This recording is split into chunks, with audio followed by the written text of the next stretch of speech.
Hello दोस्तों, मैं स्वागत करता हूँ अपने इस प्लेटफॉर्म पर जहां आप लोग को 2 अप्रैल 2025 का करंट अफेयर्स पूरा डिटेल्स में बताया जाएगा। हर करंट अफेयर्स आपका स्ट्रेटेजी के माध्यम से और मैपिंग के माध्यम से पूरा डिटेल्स में बताया जाता है। तो आप सब वीडियो लास्ट तक देखिएगा, कई सारे महत्वपूर्ण क्वेश्चन आपको मिलने वाले हैं। तो आज शुरुआत करते हैं आज के इम्पोर्टेंट डेज के साथ। आज हम लोग विश्व आर्टिज्म जागरूकता दिवस मना रहे हैं। कौन सा दिवस मना रहे हैं? World autism awareness day. कब मना रहे हैं? 2 अप्रैल को मना रहे हैं। 2 अप्रैल 2025 को मना रहे हैं। ये ध्यान रखना, आर्टिज्म बहुत महत्वपूर्ण जो है दिवस होता है। आर्टिज्म के बारे में भी अभी आपको पूरा डिटेल्स में बताते हैं। तो यह दिवस जो आर्टिज्म के बारे में जागरूकता बढ़ाने के लिए और आर्टिज्म से जूझ रहे लोगों के प्रति समर्थन व्यक्त करने के लिए मनाया जाता है। तो ये आपको ध्यान रखना है। संयुक्त राष्ट्र महासभा 2007 से इसको प्रतिवर्ष जो है इस दिवस को मना रहा है, world autism awareness day. Autism क्या है? आर्टिज्म एक न्यूरोलॉजिकल विकार है। क्या है? न्यूरोलॉजिकल विकार है जो मस्तिष्क के विकास को प्रभावित करता है। तो अभी इसके बारे में मैं आपको जो और डिटेल्स में बता देंगे क्या क्या आपके शरीर पर इफेक्ट इसका जाता है जो आर्टिज्म से प्रभावित व्यक्ति होता है।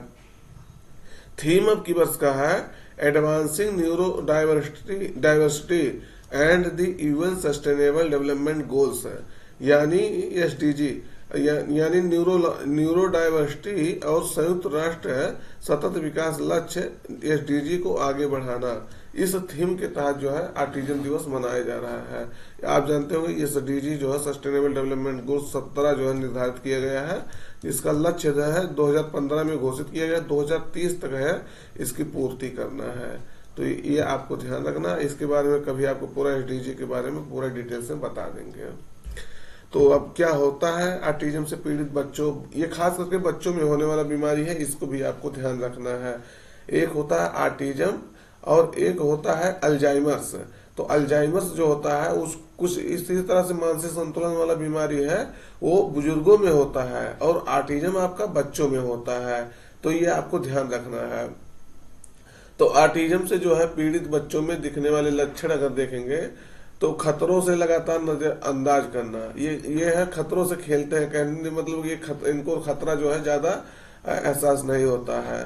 खिलौनों को एक लाइन में सजा देना, ऐसे बच्चों की लोगों में रुचि ना होना और नींद आने में परेशानी होना, वो जल्दी सोते नहीं, इधर उधर 3-5 किए रहते हैं। पंजों के बल जो है चलना, ये देखेंगे इस तरह से पंजों के बल ये चलते हैं। कहने मतलब इनका मानसिक संतुलन जो है उतना सही नहीं रहता, इनका दिमाग का विकास उतना अच्छा नहीं हो पाता है। ज्यादातर अकेले खेलना रहता है, चिड़चिड़ापन इनके अंदर बहुत रहता है, हद से ज्यादा जिद्दी हो, देखिएगा जिद्दी कितना है। उसके बाद जो एक बात कह दिए हाँ तो उसको कह दिया बच्चा। चीजों को जो है बार बार घुमाना उसी चीज को जो है देखिए। उसके बाद हाइपर एक्टिव होना, आवाज से परेशान होना, कोई अगर उनके आसपास जो है आवाज कर देगा चिड़चिड़ा हो जाएंगे तुरंत। गुमसुम होना और चुप रहना, इस तरह से कुछ जो है इनकी एक्टिविटी हो जाती है जो बच्चा जो है आर्टिज्म से पीड़ित होता है। तो ध्यान रखना है इसको। तो आर्टिज्म अवेयरनेस डे हम लोग आज मना रहे हैं।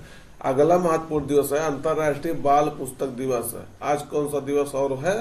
तो 2 अप्रैल को इंटरनेशनल लिखा गया है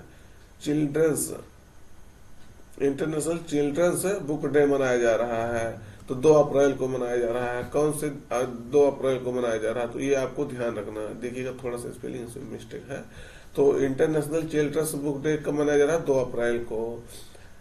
international board on books for young people द्वारा 1967 से यह दिवस मनाया जा रहा है। तो नाम से थोड़ा सा तो स्पष्ट हो रहा होगा क्यों मनाया जाता है। तो यह दिवस जो इसलिए मनाया जाता है ताकि पढ़ने के प्रति प्रेम को प्रेरित किया जा सके और बच्चों की पुस्तकों की ओर ध्यान आकर्षित किया जा सके।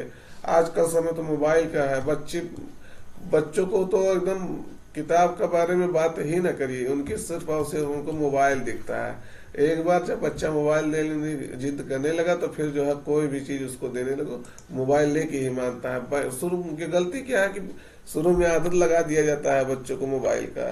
तो ये होता है मोबाइल का। आज बच्चे इतना जो है प्रेमी हो गए हैं। बच्चे आजकल छोटे बच्चे तो खास करके किताब लेना ही नहीं चाहते। अगर उनको पढ़ना भी है थोड़ा बहुत तो बहाना बनाएंगे कि मम्मी हमें जो है, मम्मी या पापा हमें मोबाइल दे दीजिए, हमें पढ़ना है, तो ये बहाना होता है। हालांकि चलिए वो अलग बात है, लेकिन आजकल बच्चों का मोबाइल से जो है बहुत ज्यादा लगाव हो गया है।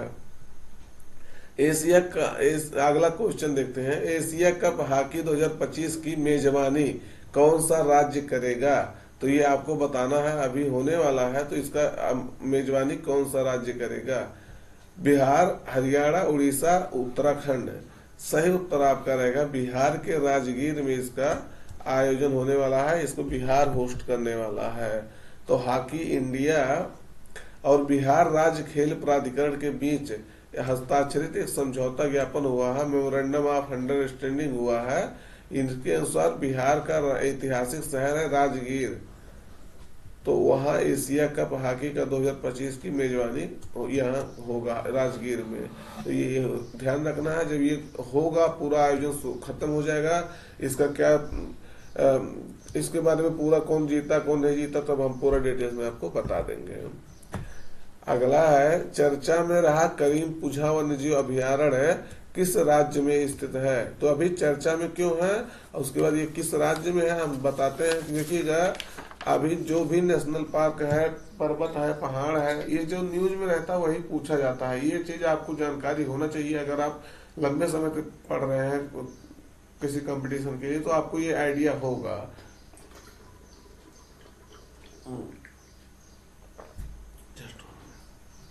तो ये आपको आइडिया होगा कि हाँ इसी से पूछा जाता है। तो ये आपको बताना है ये किस राज्य में स्थित है। अभी चर्चा में था, क्यों था अभी बताएंगे आपको। केरल, तमिलनाडु, तेलंगाना, पश्चिम बंगाल। सही उत्तर आपका रहेगा केरल में ये जो है करीम पुझा वन्यजीव अभयारण्य स्थित है। तो क्यों चर्चा में था? क्योंकि हाल ही में वन विभाग ने एक सर्वेक्षण कराया था करीम पुझा वन्यजीव अभयारण्य में, जिसमें आर्डोनेट्स, तितलियों और पक्षियों की 63 नई प्रजातियां जो है दर्ज की गई हैं। जितनी प्रजातियां थी उसके सिवाय इसमें 63 और प्रजातियां जो है दर्ज की गई हैं। तो देखिएगा, वन विभाग हर वन्यजीव अभयारण्य का, नेशनल पार्क का हमेशा जो है समय समय पर, हमेशा नहीं समय समय पर सर्वेक्षण कराती रहती है। तो क्या उसकी स्थिति है? तो 63 नई प्रजातियां यहाँ जो है दर्ज की गई हैं, नई प्रजातियां वो भी।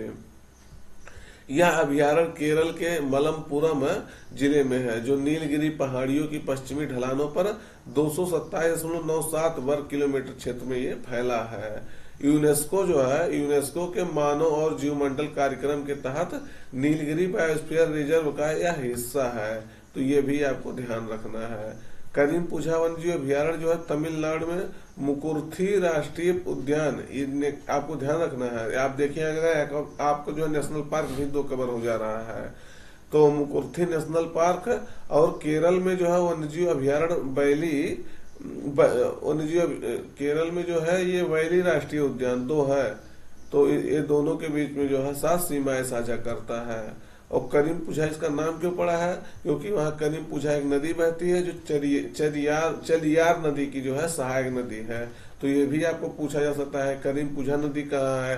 दूसरे नंबर ये चलियार नदी की सहायक नदी है, और कहाँ तो चलियार नदी भी आपको पता चल गया कहाँ बहती है, केरल में बहती है। तो ये आपको इस तरह से याद रखना है। जैसे देखिएगा, एक क्वेश्चन पढ़े तो यहाँ आपके कई सारे क्वेश्चन जो है, कई सारे डाउट क्लियर हो गए होंगे कि जो है जैसे मुकुर्थी राष्ट्रीय उद्यान कहाँ आ रहा है, उसके वैली राष्ट्रीय उद्यान कहाँ है। तो ये सब आपको याद रखना है। करीम पुझा नदी कहाँ है, चलियार नदी कहाँ है। तो अगर आप देखेंगे तो आपको मिल जाएगा करीम पुझा वाइल्ड लाइफ सेंचुरी। देखेंगे इसका कहाँ लोकेशन दिया है, ये है। तो ये आपको ध्यान रखना है। इस तरह से जो है देखिएगा, लोकेशन वही आपको पता चल गया। ये केरल का पूरा मैप है, यहाँ ये इसकी ये सिचुएशंस है। ये देखेंगे साइलेंट वैली यहाँ है, यहाँ जस्ट नीलगिरी यहाँ शायद नहीं दिया होगा, हाँ तो ये नीलगिरी यहाँ नहीं दिया है। तो ये सब आपको ध्यान रखना। आप चाहें तो एक बार सरसरी निगाह से इसको जो है देख सकते हैं। इसके बारे में हम आपको हमेशा समय समय पे बारे में बताते रहते हैं। अगला है, भारत किस देश के सहयोग से अभ्यास टाइगर ट्रायम्फ का जो है आयोजन कर रहा है? तो किस देश के सहयोग से इसका आयोजन कर रहा है? वो भी इसका आपकी बार ये 4था संस्करण है। तो आपको बताना है किस देश के सहयोग से ये इसका आयोजन हो रहा है। विकल्प में यूएसए, रूस, फ्रांस, जापान। सही उत्तर आपका रहेगा यूएसए के सहयोग से भारत इस अभ्यास में जो है पार्टिसिपेट कर रहा है। ध्यान रखना है, बहुत महत्वपूर्ण होता है ये एक्सरसाइज, क्योंकि जो है एक इंटरनेशनल ऐसा एक्सरसाइज है। 2019 से इसको हम लोग कर रहे हैं। किसके सहयोग से? यूएसए के सहयोग से। देखते हैं, भारत और यूएसए ने जो है 13 दिवसीय, कितना दिन हो गए, ये कल से शुरू हुआ है 1 अप्रैल से, और ये 13 दिन चलेगा। तो 13 दिवसीय द्विपक्षीय उत्तरी सेवा मानवीय सहायता और आपदा राहत अभ्यास टाइगर ट्रैम्प के चौथे संस्करण की शुरुआत 1 अप्रैल से हुआ है, 2025 को शुरू हो गई है। तो ये कौन सा संस्करण है? चौथा संस्करण है। कब से हो रहा है? 2019 से। ये जो है 2019 में पहली बार इस एक्सरसाइज को किया गया था। कहाँ किया गया था? तो विशाखापट्टनम और काकीनाडा में, आंध्र प्रदेश में इस एक्सरसाइज को पहली बार किया गया था। तो ये आपको याद रखना है, ये आपके लिए इम्पोर्टेंट होता है। और उद्देश्य क्या है इस एक्सरसाइज का? तो प्रभावी संकट प्रतिक्रिया और आपदा प्रबंधन के लिए दोनों देशों के सशस्त्र बलों के बीच अंतर संचालन क्षमता को बढ़ाना है। तो ये आपको ध्यान रखना। देखिएगा, आप अगर यूएसए के साथ देखेंगे तो यूएसए के साथ अगर द्विपक्षीय एक्सरसाइज देखेंगे और जो हम लोग भाग लेते हैं, एक होता है कोप इंडिया, वायुसेना का है। एक होता है वज्र प्रहार। कौन सा होता है? वज्र प्रहार। किसके साथ होता है? यूएसए के साथ। दो मुख्यतः एक्सरसाइज में भाग लेते हैं जो उनके साथ होता है द्विपक्षीय एक्सरसाइज में। और एक ये हो गया आपका टाइगर ट्रैम्प, और एक आपका जो है, सॉरी, आपका जो है अगर ये द्विपक्षीय है तो आपको बहुपक्षीय देखना है। बहुपक्षीय हम यूएसए के साथ कौन से एक्सरसाइज में भाग लेते हैं। ऐसे एक हो गया मालाबार एक्सरसाइज में, ये बहुपक्षीय है। आपको पता होगा मालाबार जो है ये क्वाड देशों द्वारा होता है। और आपका एक होता है रेड फ्लैग, रिमपैक। ये सब एक्सरसाइज है जो इसके साथ होता रहता है। और कई एक्सरसाइज ऐसे हैं जो बहुपक्षीय होते हैं जिसमें भारत जो है भाग लेता है। तो दोस्तों, अपने वीडियो अपने मित्रों तक शेयर कर दीजिएगा, और चैनल अगर सब्सक्राइब नहीं किया तो सब्सक्राइब कर लीजिएगा और लाइक कर दीजिएगा। अगला है, चर्चा में रहा पार्वती सेकंड जल विद्युत परियोजना किस राज्य में स्थित है? तो ये आपको बताना है, पार्वती सेकंड जल विद्युत परियोजना किस राज्य में स्थित है और भी क्यों चर्चा में है, ये भी आपको बताया जाएगा। विकल्प में है उत्तराखंड, हिमाचल प्रदेश, अरुणाचल प्रदेश, जम्मू कश्मीर। सही उत्तर आपका रहेगा आपका हिमाचल प्रदेश में यह जो है स्थित है पार्वती सेकंड जल विद्युत परियोजना। तो देखते हैं इसके बारे में। तो अभी ये न्यूज में क्यों है? तो national hydro electric power corporation private limited ने हिमाचल प्रदेश में पार्वती सेकंड जल विद्युत परियोजना की यूनिट 2, ये जो 200 मेगावाट की है, उसका ट्रायल रन सफलतापूर्वक पूरा कर लिया है। किसका? ये जो है पार्वती सेकंड जल विद्युत परियोजना का।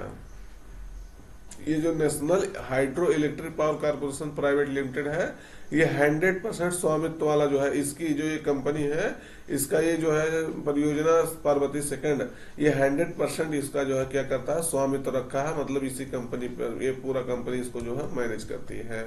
तो पार्वती सेकंड जल विद्युत परियोजना के बारे में जान लेते हैं।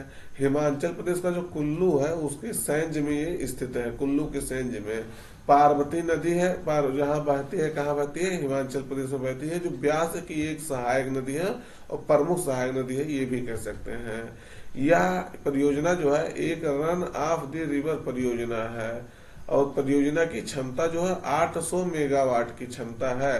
200 मेगावाट के 4 इकाइयां लगी हैं, यानी 4 दूनी 8, 800 मेगावाट की इकाइयां हैं। पूरी तरह चालू होने पर यह जो है सालाना 3074 मिलियन यूनिट बिजली पैदा करेगी। तो ये भी आपको याद रखना है। देखिए, यहाँ ज्यादा महत्वपूर्ण है क्या? क्योंकि इस राज्य में है, किस कंपनी द्वारा इसको जो है स्वामित्व, पूरा स्वामित्व प्राप्त है, दूसरे नंबर किस नदी की सहायक नदी पर है, किस नदी पर है। तो ये सब जो है थोड़ा सा आपको ध्यान रखना। क्वेश्चन कहीं से भी पूछे आपसे, आपको ये आ जाना चाहिए, बस ये आपको लगाने। अगला है, चर्चा में रहा झज्जर बचौली वन्यजीव अभ्यारण्य किस राज्य में स्थित है और चर्चा में रहा क्योंकि इसके लिए बहुत सारे बजट अलर्ट हुआ है और यहाँ जो है सफारी पार्क शुरू हुआ है। तो अभी जो है बताते हैं क्यों चर्चा में था। तो पंजाब, हरियाणा, हिमाचल प्रदेश, राजस्थान, सही उत्तर आपका रहेगा ये पंजाब में स्थित है झज्जर बचौली वन्यजीव अभयारण्य। तो पंजाब की पहली तेंदुआ सफारी श्री आनंदपुर साहिब में झज्जर बचौली वन्यजीव अभयारण्य में शुरू होने वाली है। कहाँ होने वाली है? पंजाब की इस जो सफारी पार्क है इसमें तेंदुआ सफारी शुरू होने वाली है। इस तेंदुआ सफारी का पहल का शुरू करने का उद्देश्य क्या है? अभ्यारण्य को एक इको टूरिज्म गंतव्य के रूप में विकसित करना है, जिससे जो है आगंतुकों को उनके प्राकृतिक आवास में तेंदुओं और अन्य वन्यजीवों को देखने का मौका मिले। पंजाब सरकार ने 2025-26 के बजट के तहत इस परियोजना के लिए 324 करोड़ रुपए जो है आवंटित किए हैं। कितना किया है? 324 करोड़ रुपए आवंटित किए हैं। तो ये अभी जो है वहां बजट पेश हुआ था, तो इसके कारण से ये जो है न्यूज में था आपका, तो ये आपको ध्यान रखना है। कहाँ है? पंजाब में है। अगला है, किस संगठन ने शिक्षा और पोषण अच्छा खाना सीखे शीर्षक से एक रिपोर्ट जारी किया है।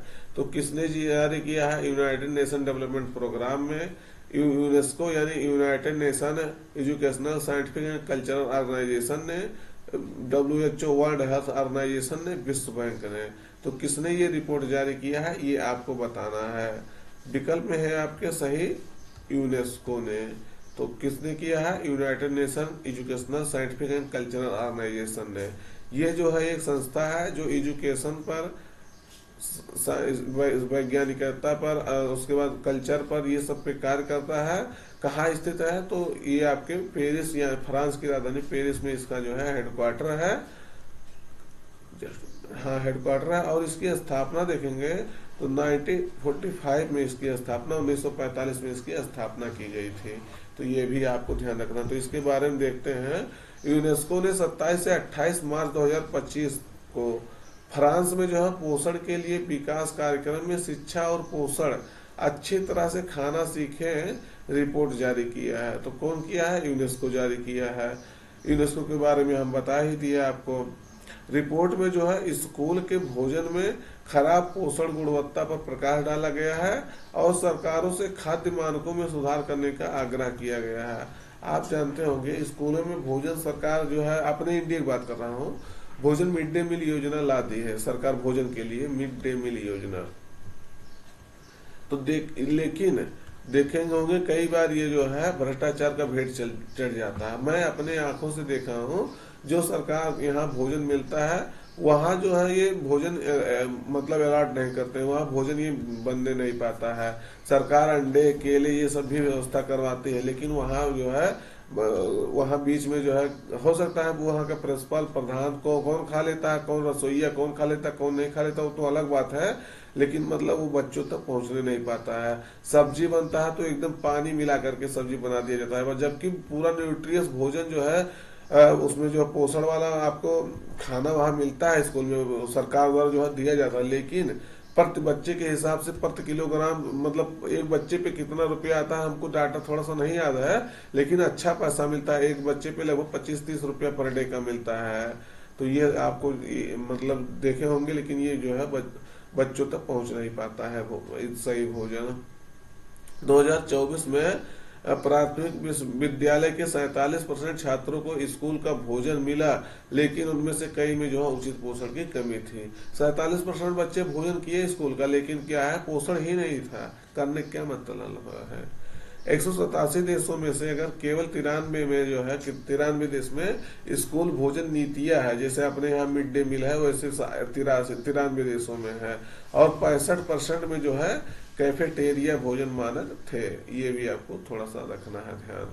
1990 के बाद से जो है बचपन का मोटापा दोगुना से अधिक हो गया है, जबकि खाद्य असुरक्षा एक चुनौती बनी हुई है। तो कह रहा है बच्चों में मोटापा भी बहुत ज्यादा बढ़ रहा है। तो ये भी आपको ध्यान रखना है। अगला क्वेश्चन देखते हैं। JSW इंडियन ओपन 2025 से स्क्वैश टूर्नामेंट में महिला एकल फाइनल में जो है अनाहत सिंह ने किसे हराया है? तो ये आपको बताना है अनाहत सिंह ने किसे हराया है। विकल्प में है हेलेन टैग, यही आपका सही भी रहेगा। हेलन टैंग ये आपको देख लेना है। तो हेलन टैंग ने जो है ये हांगकांग के हैं, इसको इन्होंने हराया है। तो मुंबई के बॉम्बे जिम खाना में जो है आयोजित JSW Indian open 2025 squash tournament में अनाहत सिंह और करीम एल टार्की जो है विजयी हुए हैं। तो 17 वर्षीय स्क्वैश खिलाड़ी है अनाहत सिंह ने हांगकांग के की हेलन टैग को जो है 3-2 से हरा करके महिला एकल फाइनल जो है जीती है इन्होंने, जो है अनाहत सिंह ने। और ये करीम एल टार्की जो है ये पुरुष वाला जीते हैं। तो ये आपको ध्यान रखना है इसके बारे में। तो आज का सेशन दोस्त यही रखते हैं, सेशन आज का खत्म हो गया। कल मिलते हैं नए सेशन में, नए अंदाज में। आपको देखिएगा अभी सेशन आपका समय से मिलने लगेगा। हमारा अभी गल अभी थोड़ा सा आवाज देखे होंगे, थोड़ा सा अभी दबी दबी आवाज लग रही, क्योंकि इतना खांसी इतना जुकाम हो गया था कि मतलब जो है आवाज थोड़ा सा डिस्टर्ब हो गया। तो वीडियो अपने मित्रों तक शेयर कर दीजिएगा, चैनल सब्सक्राइब कर लीजिएगा। तब तक मिलते हैं नए सेशन में। Till then take care, bye bye.